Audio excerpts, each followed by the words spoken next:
Welcome to Grow Your Yoga. My name is Todd McLaughlin. I'm here at Native Yoga Center in Juno Beach, Florida. I offer this free live web stream every Friday at 12 p.m. Eastern. And the purpose of this is that if you have any questions about your yoga practice, I can address them actually live during this webinar. And also, if you are watching the recorded version of this on YouTube afterward, write in the comments below any questions or comments that you have, and I'll happily answer them. Thank you so much, everyone, for offering ideas about what topics that you would like for me to include on this show.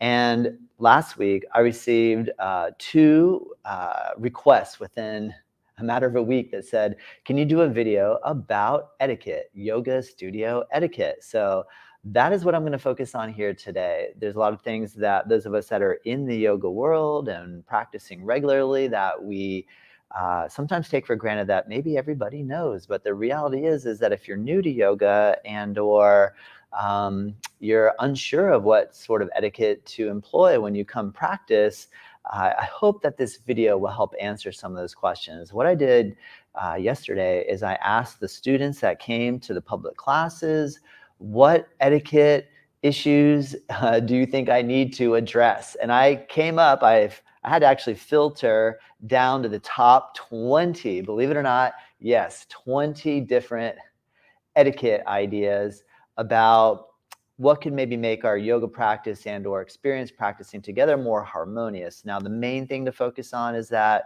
when we're in a group setting, it's important to orientate toward the direction of wanting to have compassion for others and to create a harmonious and peaceful environment. And so that's what the purpose of having etiquette is. Now, the first one that came up was when you come to the front desk, sign in. Sometimes people come into the studio and there's a lot of people coming in and they're unsure, like, I want to get my spot in the room. It is okay to come in and lay the yoga mat down and come back to the front desk and sign your name in. But it's really helpful for all of the staff in a studio to have you actually sign in so that we can check you in.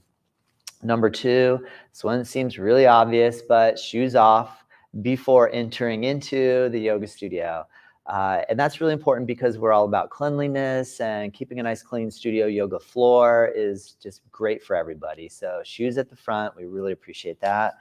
Number three, courtesy about mat placement. Like, some people really gravitate toward putting their mats in like the same place every time.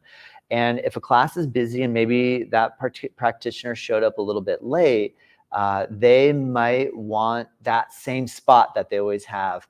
So the reality is just try to relax that. If you need to go to a different spot in the room, treat it as an opportunity for further growth and to challenge yourself to do something a little different.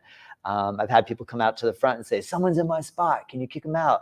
I believe in the first come, first serve basis. Whoever shows up early, the early bird gets the worm, gets to get the spot they enjoy. So yeah, and then if there's no space in the room or you feel like there's not enough space, kindly ask one of the practitioners, I'd really like to set up here. Would you be willing to move a little bit for me? And 99% of the time, people are going to be accommodating. Every now and again, there's somebody that, says, no, this is my spot, I'm not moving. Kindly smile, say, okay, thank you, and, ask somebody else. All right, number four, be mindful of the space, your space, and the amount of gear that you bring into the yoga room. I'm totally cool with you bringing a backpack and or stuff into the room. It's a good idea to just try to consolidate all of your belongings into a small little section. Now, if it's a really quiet class and you have lots of space, then it's no problem at all to like spread things out. There's plenty of space, but there is the element of, as we're walking around as the teachers, walking around and offering assists, not having stuff laying all over the place. If you have a water bottle, keeping the lid on it in case we were to kick it. If you have a water cup that has water in it, maybe put it off to the side where it's a little out of the way. But just basic courtesy about maintenance of the amount of things that you bring into the yoga room. All right, number five, this is a big one. Should I be quiet when I enter into the room?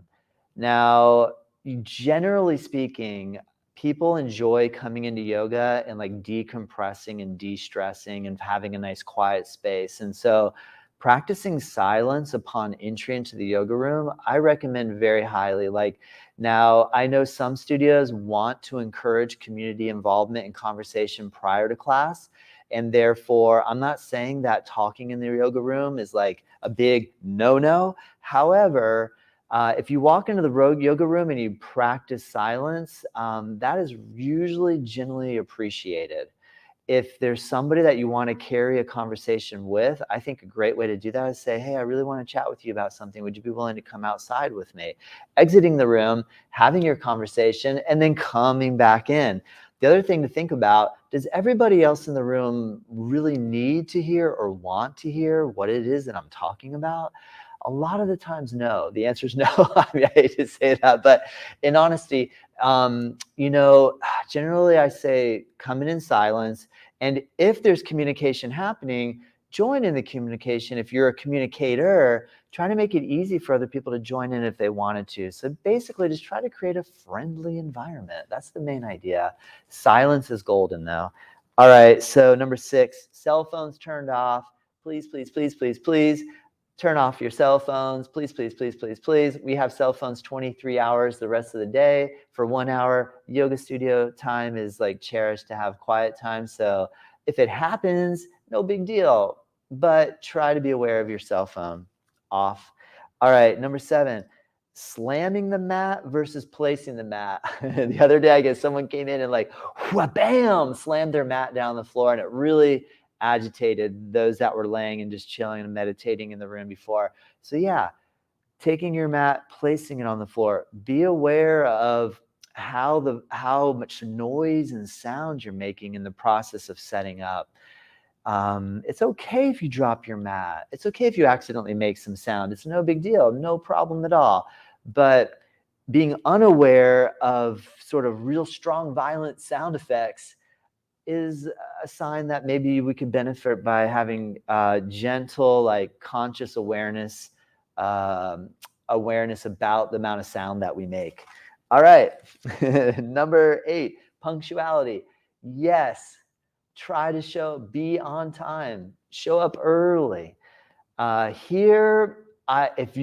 have a bridge near our studio. If you hit the bridge, come, knock on the door.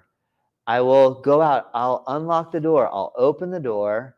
I won't converse with you because I'm teaching the class and talking to the class while I'm opening the door. Walk in, I'm going to shut the door, I'm going to lock it, and I'm going to come back in, and then try to be just quiet when you come in. But because I know things happen, there's a lot of traffic, but try to really be punctual. It's important. It means a lot. All right, number 9. I like this one. Someone said, smile when you enter the room. I love it. Why not? All right, number 10, give 2 to 3 hours to digest. So is that an etiquette? And this is really for your own enjoyment. I recommend try not to eat a big meal before you come in. You'll feel so much better if you have an empty stomach when you practice. Number 11, cleanliness. Yeah, shower beforehand is really appreciated. Having relatively clean feet is really appreciated. When you walk from your car, put some flip-flops on to get to the studio. That way your feet will be relatively clean when you come in. Greatly appreciated. It's basic, but figured I'd mention it. Number 12, no scents or perfume. This is a big one. Now, definitely like any of those perfumes that we buy at the mall, those are strong. And there are people that have really harsh reaction to smell. And it can really trigger allergies, and it can trigger all sorts of stuff. So now the thought is, but if I put the perfume on, I'll smell better, and I don't want people to smell my body odor. Actuality, just a little bit of deodorant works, or natural body odor oftentimes is less offensive than a really intense perfume. Essential oils, can I use them? In the yoga world, there's a lot of essential oil use, like just the New Age movement. People love essential oils. I think they're great. They smell wonderful. I love them. There are people that are allergic, believe it or not, to the smell of essential oil. So generally speaking, I would recommend try to minimize the use of scent in the room just to be respectful of other people. It's helpful. We do appreciate that. Where am I at? Oh yeah, that was number 12. Number 13, don't come if you're sick. This is a big one. Now, we offer all of our classes on live stream, so you can join in from at home. If you are feeling feverish, if you have a nasty cold, don't come into the room. It's really important. We want to try to keep the yoga community healthy. Now, if you were sick, you do not have a fever, you still have the remnants of a cough, I think that's no problem. Come in, but really the main idea is leave 24 hours in between fever. That's a general rule of thumb.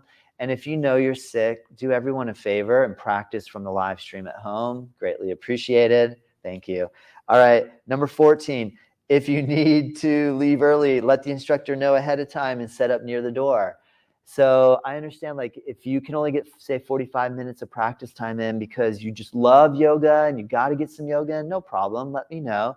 Let the teacher know ahead of time, because if you leave without letting us know that you need to leave early, we might be concerned that either you hurt yourself or something happens. So if you let us know ahead of time, that is really appreciated.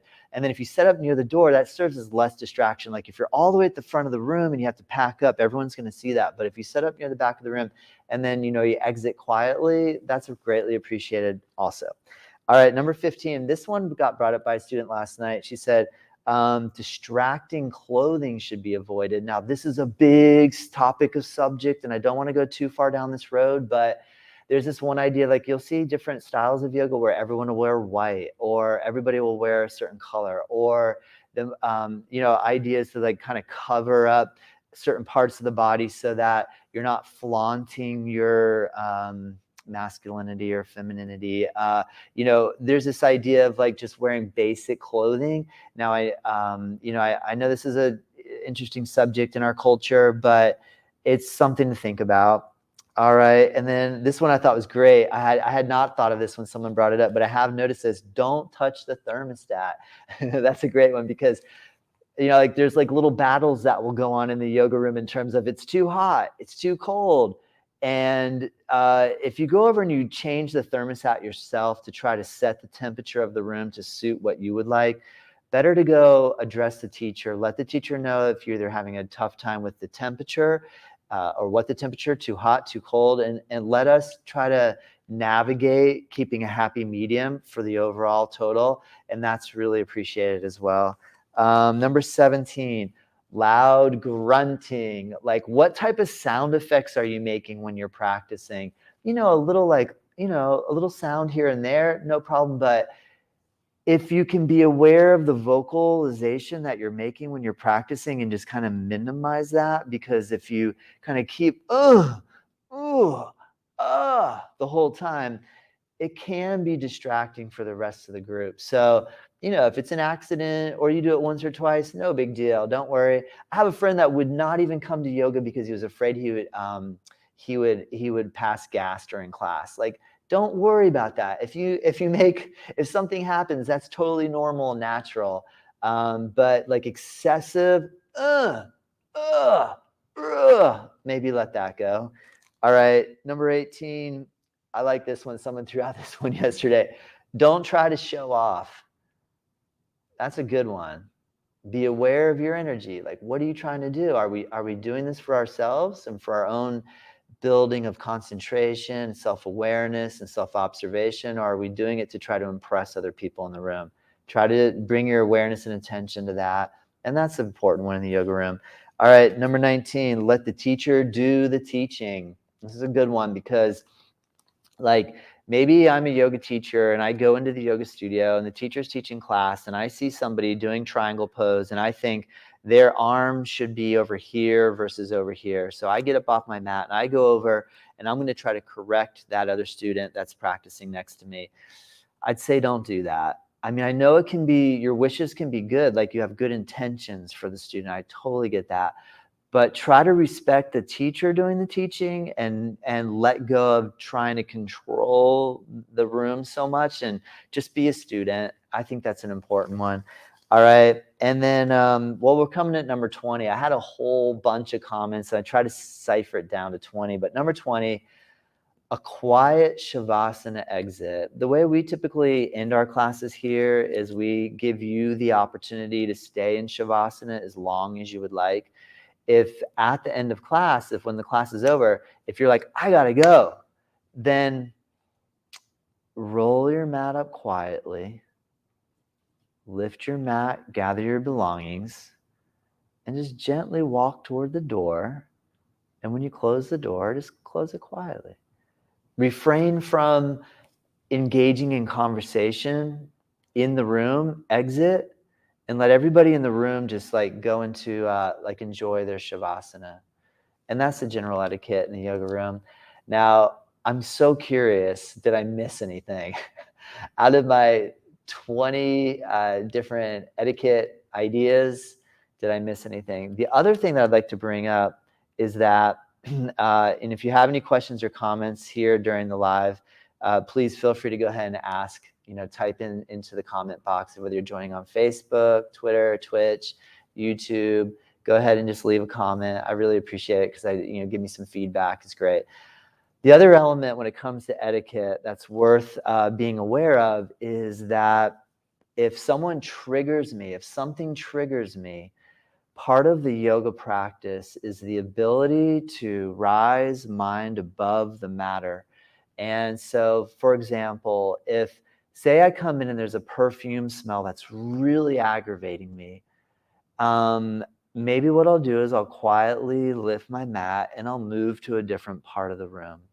Or another thing that I might do is like, I may not have an allergic reaction, but I might be triggered just by the fact like, oh, that smell that I'm smelling.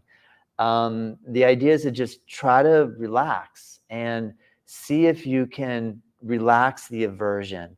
So in yoga, there's this philosophy that suffering comes about because of our constant attraction to clinging and craving, like being addicted to something. So we constantly seek it, hoping that that will make us happy.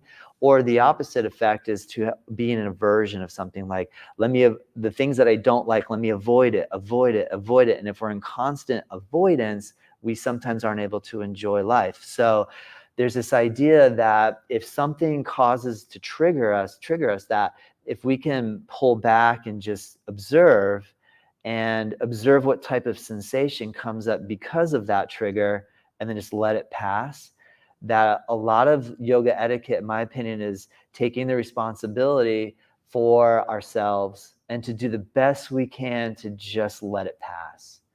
And that's a big part. So if we come into it with, let me try to be as compassionate as possible, respect the space of others, and practice like a drawing in of my energy and attention, and then couple that with, if I am triggered, the ability to rise above mind over matter and to just practice the ability to relax, we can have success. And we can all practice together and create an incredibly harmonious environment. And yeah, it's incredible. Yoga is amazing. Getting together and practicing, absolutely amazing. Those of you that are just practicing online and live stream, I'd love to know what the live stream etiquette is. I mean, generally in Zoom, try to keep your microphone turned off so that your sounds won't aggravate the other people in the live stream room. There's some basics, and I think it's mostly common sense. Again, if you bring it back to the element of, I want to exercise compassion to my neighbor, to my fellow practitioner, and I'm also going to practice my ability to just relax and let go. We can succeed and achieve. All right. Well, thank you so much for tuning in to this week's episode of Grow Your Yoga. Remember to check us out on our website, which is nativeyogacenter.com. I have a 2 weeks free live stream special where you can join in and practice for free on our live stream yoga classes wherever you are in the world. And I also have a special on our online platform. I record all of our classes, and every day I upload all the classes that we teach here at Native Yoga Center onto our recorded class platform. And you can practice anytime, anywhere with us. And I have a code for that, which is all caps first month free. And that is on our nativeyogaonline.com website. I think I covered all the bases. I hope your yoga practice is going great. Please share any ideas, comments, and thoughts. And I look forward to connecting with you again next week at 12 p.m. Thursday, Eastern Time. Namaste.